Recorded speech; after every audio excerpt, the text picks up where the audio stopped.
اب ایک بہن نے فرمایا کہ لڑائی چل رہی تھی شوہر بیوی میں، شوہر نے کہا چلی جا گھر سے، بیوی نے کہا ایسے نہیں جاؤں گی، مجھے طلاق دو۔ یہ عورتوں پہ بھی اللہ رحمت نازل فرمائے کہ یا تو اے پر ہوتی ہیں پورے زیڈ پہ پہنچتی ہے۔ تو اس نے کہا کہ اچھا میں نے تجھے طلاق دی، تو کہا نہیں ایسے نہیں، 3 طلاقیں دو، اس نے 3 طلاقیں دے دی۔ اب وہ شوہر کہتا ہے کہ اللہ دل کا حال جانتا ہے، میں طلاق دینا نہیں چاہتا تھا، تو کیا حکم شرع ہوگا؟ دیکھیں 2 چیزیں ہیں،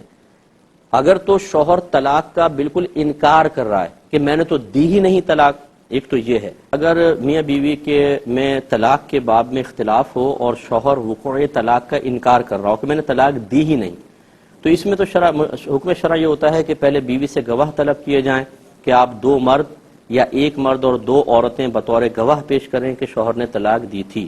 اگر عورت طلاق گواہ پیش نہ کر سکے تو شوہر سے کہا جائے گا کہ آپ حلفیہ بیان دیں کہ میں نے طلاق نہیں دی تھی۔ اب اگر شوہر حلفیہ بیان دے دیتا ہے تو شوہر کا قول معتبر ہے،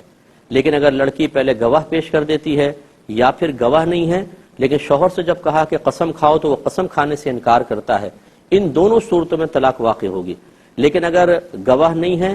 اور شوہر قسم کھا لیتا ہے کہ میں نے طلاق نہیں دی ہے تو شوہر کا قول معتبر ہوگا۔ اچھا اب ہو سکتا ہے شوہر جھوٹی قسم کھا رہا ہو، تو اگر یہ جھوٹی قسم کھائے گا تو شرعی لحاظ سے، کیونکہ جو جج ہوتا ہے یا کوئی قاضی ہے یا عالم ہے یا مفتی ہے، وہ باطن کا حال تو نہیں جانتا، وہ ظاہر پر فتویٰ دینے کا مکلف ہے، تو فیصلہ شوہر کے حق میں ہوگا اور بیوی سے کہا جائے گا کہ آپ ان کی زوجہ ہیں، آپ ان کے ساتھ ہی رہ سکتی ہیں۔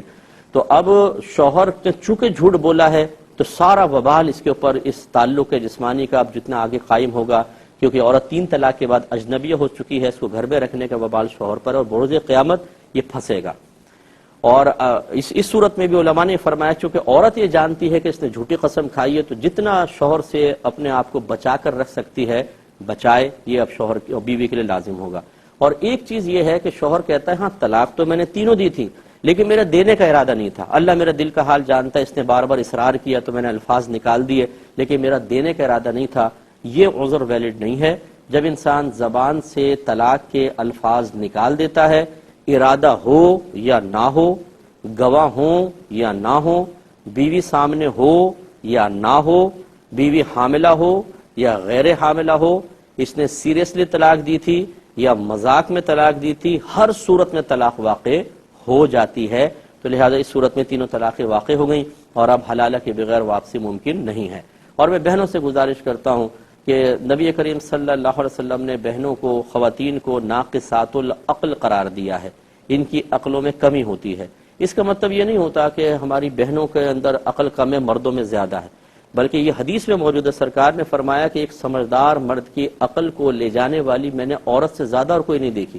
یہ تو بہت ذہین ہوتی ہیں۔ اصل میں ناقصات العقل سرکار نے قرار دیا وہ یہ کہ عورت کی اکثر جو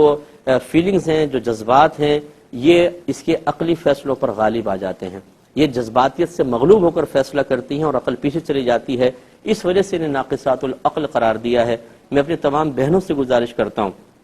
کہ اس قسم کے مسائل میں ہرگز جلد بازی نہ کریں، اب بڑے باپ کی بننے کی کوشش نہ کریں، ایک دم معاملے کو آخری حد تک لے کر نہ آئیں، ورنہ بعض اوقات شوہر کی زبان سے نکل جائے گا اور پھر آپ پچھتاتی رہیں گی۔ کتنی عورتیں مجھے فون کر کے اس پہ روتی ہیں، پچھتاتی ہیں کہ ہم نے بس ایسا ہو گیا، اب کوئی حل نکالیں، میرے چھوٹے چھوٹے بچے ہیں۔ ہم دائرہ ادب میں رہ کے گزارش کرتے ہیں کہ جب آپ نے اپنے چھوٹے بچوں کا خود خیال نہ کیا اور ان کو اس دوراہے پہ لا کے کھڑا کر دیا کہ اب باپ کے ساتھ جائیں یا ماں کے ساتھ اور بچوں کی زندگی برباد کر دی، ہمیں کس چیز کا آپ احساس دلا رہے ہیں کہ میرے چھوٹے چھوٹے بچے ہیں؟ آپ کو خود اپنے بچوں پہ رحم کھانا چاہیے تھا، اور آپ کے چھوٹے بچوں کی وجہ سے یا ان کے رل جانے کی وجہ سے ان بیچاروں کی ذہنی اور جسمانی نشو و نما کے متاثر ہونے کی بنا پر شرعی احکام کو ہٹایا نہیں جا سکتا۔ ہمیں اس چیز کی اجازت ہی نہیں ہے، اگر ہوتی تو میں اس میں بھی آپ کے لیے کوئی رعایت کا پہلو نکال لیتا، لیکن نہیں ہوتی۔ تو میں بہنوں سے گزارش کرتا ہوں خدا را اپنے گھر بسائیں تاکہ آپ کے بچے آپ کو رول ماڈل بنا کر اپنی ازدواجی زندگی کو بہترین انداز سے گزاریں۔